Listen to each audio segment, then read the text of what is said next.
Hola, soy la doctora Elena Contreras. Hoy es 27 de septiembre.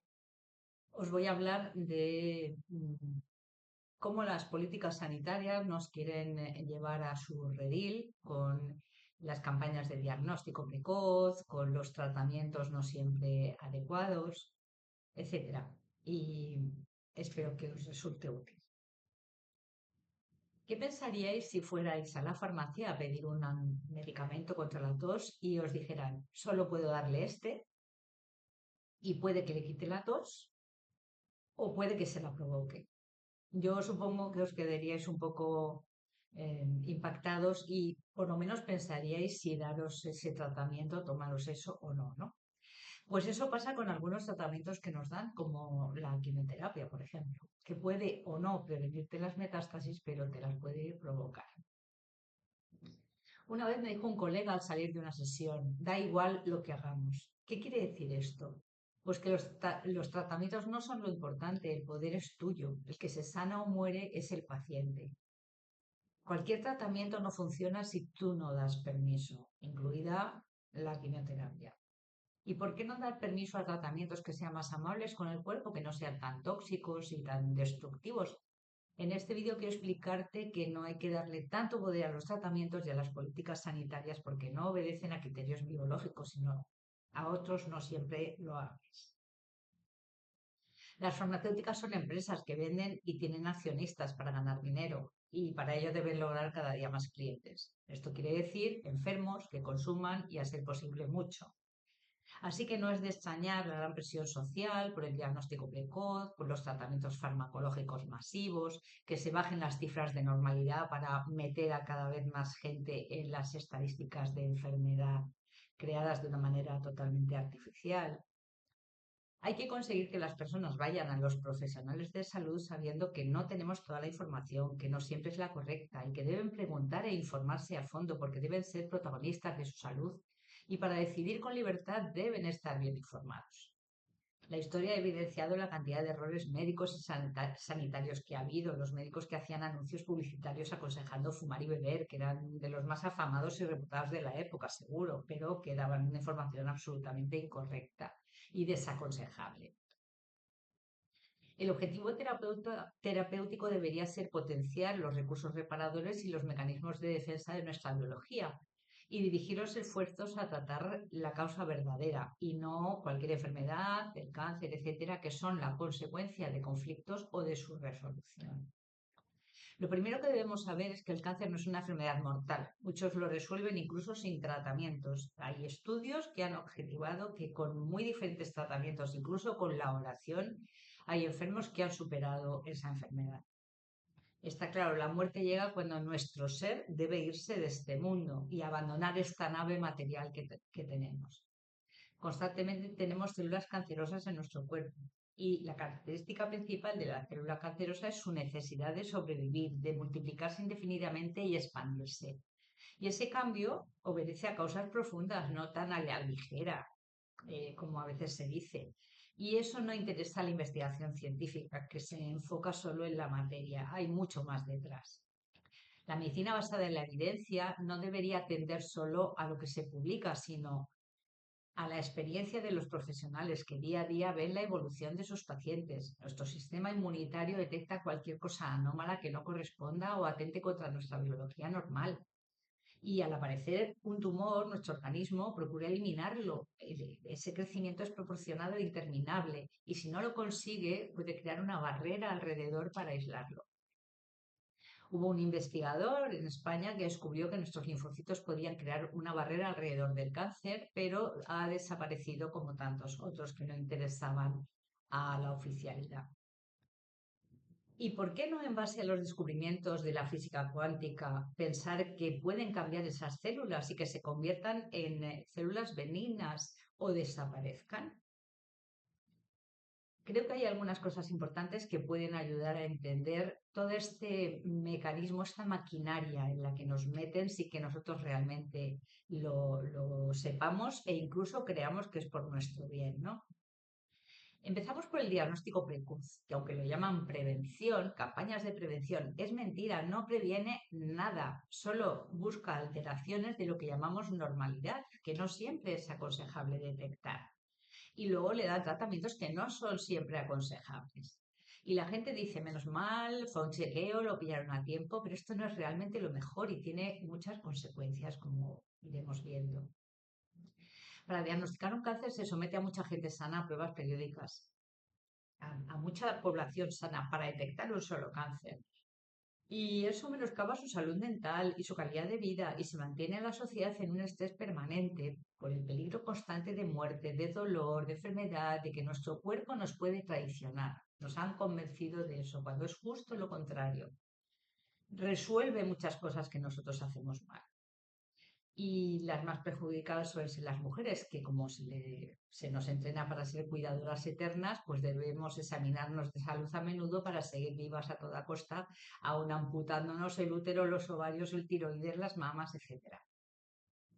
A las farmacéuticas les conviene que tengamos miedo a la muerte, que la consideremos una experiencia trágica, dolorosa y a evitar. Y huyendo de la muerte y del dolor, caemos en la trampa de examinar nuestro cuerpo permanentemente, tratando de evitar lo inexorable, en lugar de abordar la muerte en su sentido trascendental y encontrar lo positivo de ese cambio. Para mí la muerte es más trágica para el que se queda que para el que se va. Y estas campañas de detección solo quieren recopilar clientes y eso lleva a una consecuencia muy importante y primera, que es el sobrediagnóstico.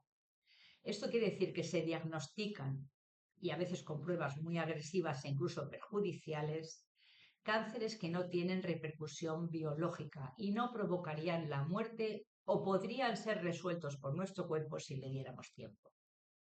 Y cuando digo perjudiciales, me refiero, por ejemplo, a las biopsias con aguja gruesa, en las que está demostrado científicamente, y yo personalmente lo he comprobado, que diseminan mediante siembra las células de tumores benignos y malignos. Y yo lo he comprobado porque he hecho una extensión de la aguja que usaba para las biopsias y las células se quedaban en el cristalito donde yo extendía ese material. Y ahí había células malignas. Es un tema suficientemente importante que me ha costado bastante en mi vida, pero como para hacer un vídeo sobre ese tema. Así que lo tengo ahí pendiente, porque lo llevo denunciando mucho tiempo, pero no hay manera. El diagnóstico de los tumores se hace por imágenes, la mayoría de las veces mediante radiología, rayos X, ecografía, gamografía con isótopo, resonancia magnética. Otras veces se ve con la vista. Simplemente al hacer una endoscopia, el médico ve el tumor, lo puede biopsiar, etc. Pero la imagen no es sinónimo de tumor, solo es sugerente. Por eso se analizan antes de los tratamientos.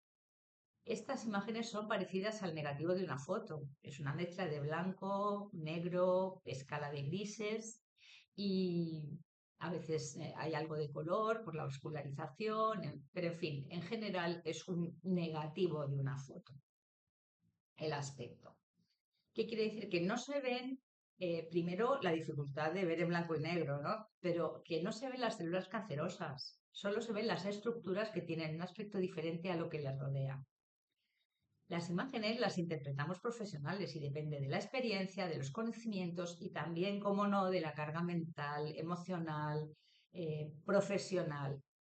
Y además, una vez detectada la imagen, también depende del que interpreta la anatomía patológica, es decir, esas células en el microscopio, y el que interpreta qué tratamiento hay que hacer o no con esas imágenes, ¿no? Una vez detectadas. Para un profesional una imagen puede ser un cáncer y para el de al lado no serlo. Es así. Es así. ¿Qué ocurre? Personalidades inseguras, con miedo al error o sumisas que hayan tenido algún trauma en su ejercicio profesional o personal van a estar influenciadas por estos factores. Ya conocemos todos como intereses profesionales para investigar o publicar o personales o económicos o los egos influyen en las decisiones. Y los médicos somos seres humanos y nos equivocamos. Así. El tamaño de la imagen no indica el tamaño real del tumor. La imagen tumoral puede ser debida también a elementos no tumorales, como pueden ser células inflamatorias, inmunitarias, fibrosis y sobre todo el agua que se acumula en las zonas inflamadas que hay en el tumor en muchas ocasiones. Entonces, ¿qué quiere decir? Que las radiografías y las ecografías son muy sensibles al aire, al agua, a la sangre, al tejido fibroso denso y al depósito de calcio que acompañan muy a menudo a los tumores y facilitan su detección, por tanto. De no existir estas cosas añadidas al tumor, muchos no se verían y quizá permitiría que muchas personas se terminaran de recuperar y consiguieran eliminar o neutralizar los tumores o diagnosticarse solo los necesarios. Alguien se planteará, bueno, al que se lo detectan será que necesita esa detección para su evolución personal, etcétera. Bueno, pues sí, puede ser, pero yo estoy dando directrices generales para que la gente por lo menos tome posición, protagonismo ante esta política sanitaria. A veces se da quimioterapia previa a la cirugía y o la radioterapia. Ponemos marcadores en la zona porque la imagen tumoral puede desaparecer tras estos tratamientos, pero eso no es sinónimo de desaparición del tumor, pues al extirpar la zona señalada siguen existiendo en muchos casos células tumorales. Es decir, no se han quitado a pesar de esa quimioterapia neoadyuvante que llamamos. Hay muchas imágenes que consideramos tumores que pueden ser debidas a los cambios provocados por la propia defensa ante el tumor de nuestro organismo. Y tener absolutamente controlado y eliminando este tumor de manera natural. Por ejemplo, cambios fibróticos en el pulmón se achacaban a la tuberculosis, pero yo tengo un caso que había un pequeñísimo tumor en medio de tantísimo cambio inflamatorio. Para mí ese pulmón estaba resolviéndolo y se pilló a tiempo algo que quizá no era relevante para esta persona y que la llevó a la tumba, porque el miedo que le entró tras el diagnóstico de cáncer de pulmón le dio igual que tuviera 1 milímetro ese cáncer o que tuviera 13 centímetros. Murió de estrés puro y duro. A veces la radioterapia origina tanta inflamación y fibrosis que es imposible distinguir si ha desaparecido el tumor. Se ven imágenes y no sabemos. La gente puede seguir teniendo algo y realmente ya no tener tumor por todo lo que hay alrededor. Pero los médicos tenemos tan imbuido el poder mortal del cáncer y tan despreciable nuestra biología reparadora y de defensa que cuando encontramos estos cambios defensivos en la zona no pensamos que se está curando, sino que está creciendo. Estos estudios de detección precoz se justifican por el aumento de la supervivencia, pero hay cantidad de publicaciones que hablan, por ejemplo, en el screening, en la detección precoz del cáncer de mama, ya se habla de que no aumenta realmente la supervivencia, porque a veces es artificial, las estadísticas sobre estas supervivencias. Y hay otra cosa también importante que influye el que al detectarse tan pronto, cuando el tumor todavía no tiene una entidad clínica suficiente, se aumentan esos años entre ese diagnóstico tan precoz hasta que el tumor daría la cara por sus signos, sus síntomas y la evolución. Entonces, estos años se añaden a la supervivencia y realmente no son así, porque el ciclo biológico del tumor sigue siendo el mismo. Pero la gente no vive más e incluso mueren antes por el drama vivido. Eso es así.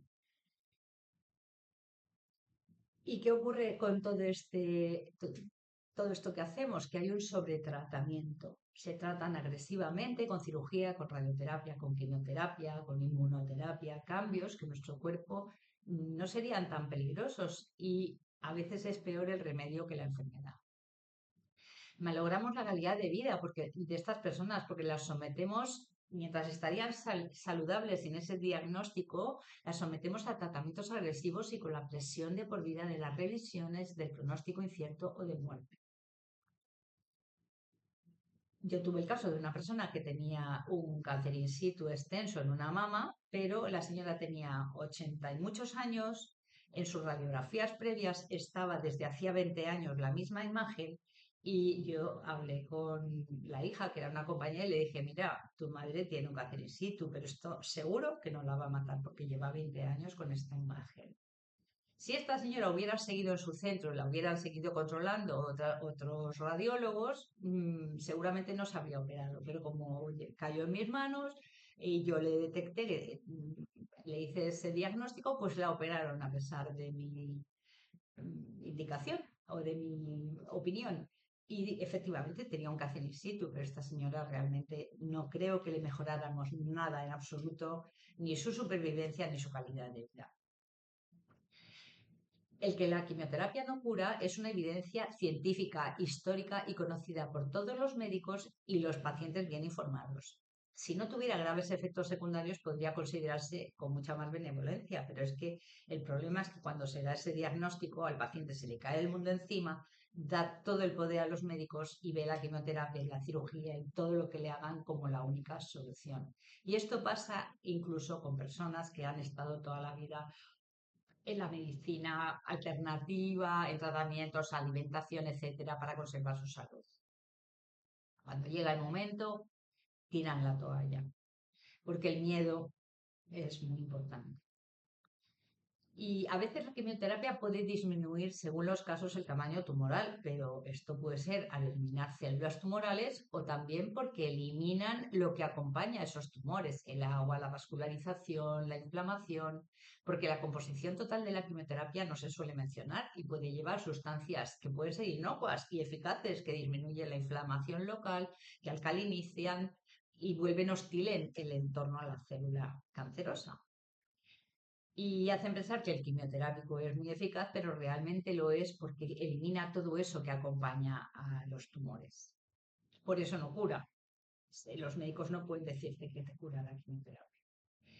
Tras la cirugía, cuando se extirpa el tumor, es imposible asegurar que la quimioterapia te va a prevenir las metástasis. No te lo puede asegurar nadie, porque podrían, no, primero, no aparecer sin ella, pero es que si aparecen, ya está claro que la quimioterapia no ha servido para nada, con lo cual nadie te lo puede asegurar.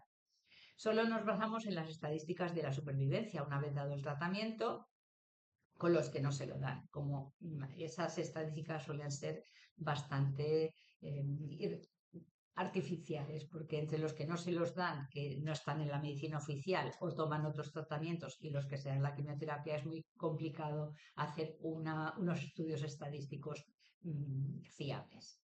Y además, todo depende, la supervivencia depende de muchos otros factores, y esos factores a veces se meten en estadísticas muy manipuladas.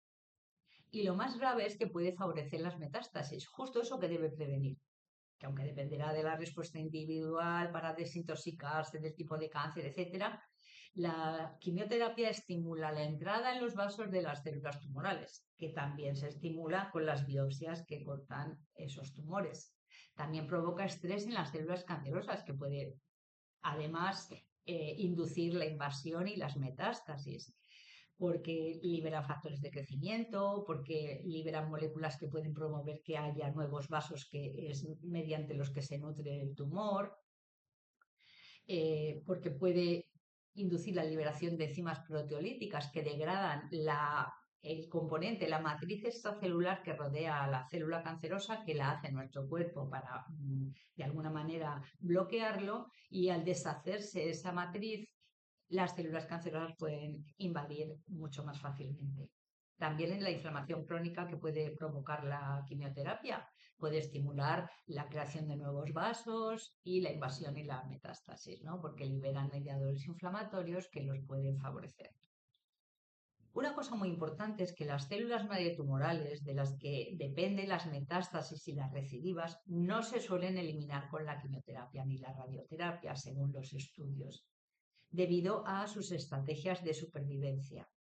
Con lo cual, el crecimiento posterior es probable y dependerá del estado de nuestro cuerpo y de muchos otros factores.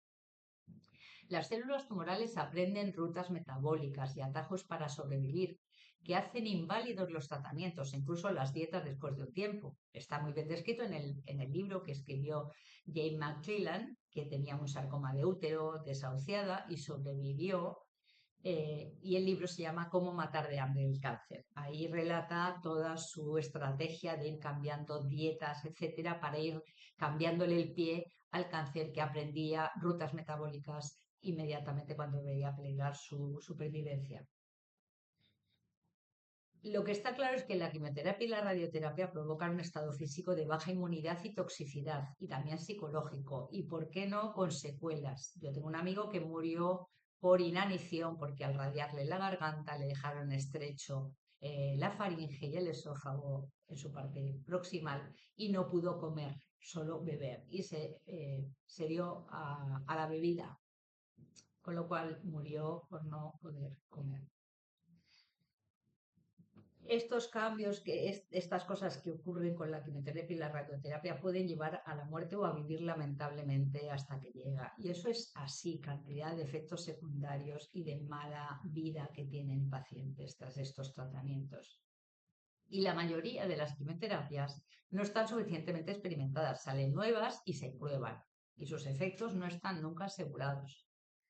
Y además lleva al estrés al cuerpo, y tras ella pueden no ser eficaces tratamientos naturales o la recuperación natural de nuestro cuerpo, el cual se descuajaringa con toda esta serie de intervenciones. Muchas veces, o casi siempre, durante la quimioterapia se desaconseja el uso de otros tratamientos que podrían ayudar para no malograr el que puedan estar contraindicados al sumarse, o pueden perjudicar y anular los efectos de la quimioterapia, pero también hay que saber que es que malogra los estudios estadísticos. Y los médicos en general no tienen mucho interés en conocer los beneficios que puedan existir en la coalición con estos tratamientos. La realidad es que muchos pacientes lo hacen, no se lo dicen, y cuando hay mejorías sorprendentes se achacan a la quimio y los pacientes se ríen por lo bajín. Muchas veces se basan estos tratamientos farmacológicos en sustancias existentes en las plantas que no se pueden patentar, por lo que buscan la sustancia que les sirve las farmacéuticas y fabrican una molécula parecida. Y al ser fabricada la pueden patentar. Pero se olvidan de que en la planta hay más componentes que pueden actuar sincrónicamente, o se olvidan también de la propia energía de la planta. Hay un tratamiento último que es la inmunoterapia, que se está introduciendo y no está suficientemente experimentada. Estamos metiéndonos en un campo absolutamente desconocido, que hasta ahora se hablaba de la psiconeuroinmunología, diciendo en nuestra inmunología influye la psique y lo neurológico, y resulta que ahora estamos metiendo elementos que es como meter soldados no cualificados en un ejército que está en pleno ataque, ¿no? Pues además, estos tratamientos yo he comprobado en gente que se lo ha dado que provoca reacciones autoinmunes, efectos secundarios que desconocemos, alergias, y a la larga pudiera ser peor que el propio cáncer. Y bueno, qué deciros del gran negocio que hay con los desesperados, con los desahuciados. Preguntar por el éxito y efectos de los tratamientos que nos ofrecen los médicos cuando estamos en ese caso no solo es un derecho, sino que es una obligación. Yo siempre digo, créete el diagnóstico, aunque también con reservas, pero no el pronóstico, porque ese depende de ti. Y pone en duda cuando te dicen que tu cáncer es avanzado, pero te ofrecen un tratamiento novedoso y te desacreditan cualquier cosa que no sea científica. Muchos de esos tratamientos, o casi todos, son experimentales, entran en lo que llamamos ensayos clínicos y se oculta a los pacientes su falta de eficacia y su toxicidad. Se le ocultan los resultados previos para que su estado de ánimo sea mejor, y se abusa de la creencia de que si se van a morir hay que intentarlo con cualquier tratamiento, sea el que sea, ¿no? Yo conocí a una viuda que le dijeron que no le habían dicho a su marido nada sobre que todos los demás habían muerto para que no se le bajara la moral y pudiera el tratamiento ser más eficaz. Luego los médicos ya saben ese placebo que es el que tú creas que vas a vivir o no. Vivir algunos meses o años más es el criterio que suelen aplicar, pero no se entiende a que la muerte es el fin de todos y que llegar a ella dignamente, con calidad de vida y sin experimentos, debería ser el objetivo principal. Pacientes desahuciados han sorprendido a sus médicos. A uno le dijeron que no hacía falta vestirle, que la sábana le iba a servir de mortaja, y al año fue al médico a devolverle esa mortaja, ¿no? Y hay muchísima manipulación científica. Ya la inteligencia artificial lo está diciendo. Alguna negacionista, alguna inteligencia negacionista. Los estudios publicados suelen ir a favor de la comercialización de fármacos, de tratamientos que no siempre están bien diseñados e indicados. Se ofrecen a los médicos los estudios que apoyan la comercialización y se ocultan los que no. He conocido bastantes visitadores médicos que abandonaron su profesión por conflictos éticos. Las estadísticas ya sabemos que son la herramienta perfecta para manipular el análisis de los resultados. Por ejemplo, las personas que mueren durante los tratamientos o inmediatamente después se descartan porque puede ser debido al efecto grave del tratamiento. Por ejemplo, como pasó con las recientes inoculaciones masivas. Se justificó la muerte inmediata tras la primera porque solo tenían esa, no tenían otra que les podía haber protegido más. Cuando ya se sabe que cuantas más, peor. Pero en ningún caso se achacó al pichacil. Los casos inoperables quedan fuera de los tratamientos, que salen favorecidos porque esos engrosan las filas de los muertos no tratados, con lo cual es una trampa importante. También se seleccionan los casos en mejores condiciones para el experimento. Mandas tu caso, la espera se te hace interminable porque es tu último clavo ardiendo al que agarrarte y te invitan si pasas su examen y te alegras muchísimo, pero es que no te invitan, te están diciendo, has pasado toda la criba y eres apto para ser nuestro conejillo de indias en nuestro experimento porque tienes todos los elementos para que nos salga bien. Y cabe preguntarse de qué depende que personas con tumores iguales, con tratamientos iguales, unos progresen y otros no, y que personas sin tratamiento progresen. ¿De qué depende? Pues es que muchos opinamos que el cáncer es una estrategia del cuerpo de recuperar su equilibrio, que aparece tras conflictos que tienen una repercusión emocional grave y ocurren de manera inesperada, en ausencia de recursos para solucionarlo y se suelen vivir en soledad. Aquí yo lo que recomiendo es que lo contemos a alguien que nos que nos acompañe, que nos acoja, que nos dé recursos, que nos cambie la visión de lo que nos está ocurriendo. Y hay que ponerle remedio en ese momento y no dejar que trascienda a la materia. Y las metástasis suelen ser nuevos conflictos. Tras un tumor original, por ejemplo, de pulmón, eh, que muchas veces está provocado por el miedo a morir, pues imagínate cómo se exacerba el miedo a morir, ¿no? O un tumor que te obliga a no trabajar y de repente no tienes dinero para pagar tratamientos o para tener una vida normal, ¿no? Y eso te provoca cambios en el cuerpo. Lo que tengo clarísimo es que nuestro cuerpo es una máquina extraordinaria, muy poderosa y eficaz si la dejamos trabajar sin interferencias. Muchos síntomas y signos son debidos a la resolución del conflicto y no deben considerarse empeoramientos, sino tenerlos controlados. No está mal tener cuidado con ciertos parámetros como el azúcar o la tensión arterial para evitar problemas, pero incluso ahí no siempre es necesario tomar fármacos. Cuidar la alimentación, la calidad de vida, eh, todo lo que lleva a nuestro cuerpo y a sus recursos al máximo rendimiento. Y considerar que los cambios en nuestra salud no son amenazas de muerte, sino que suelen ser estratégicas biológicas que nuestro cuerpo realiza para resolver los conflictos. La medicina alopática es muy buena en la urgencia y en la cirugía y hay que recurrir a ella, pero no siempre hay que ir imperiosamente a que resuelva cualquier molestia o menos necesidad, porque siempre sales con alguna pastillita que te altera algo.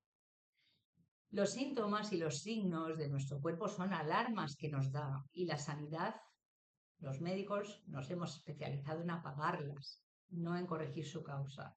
Y los médicos y muchas terapias alternativas que apagan emociones, apagan cosas, pero no resuelven la causa que está subyacente.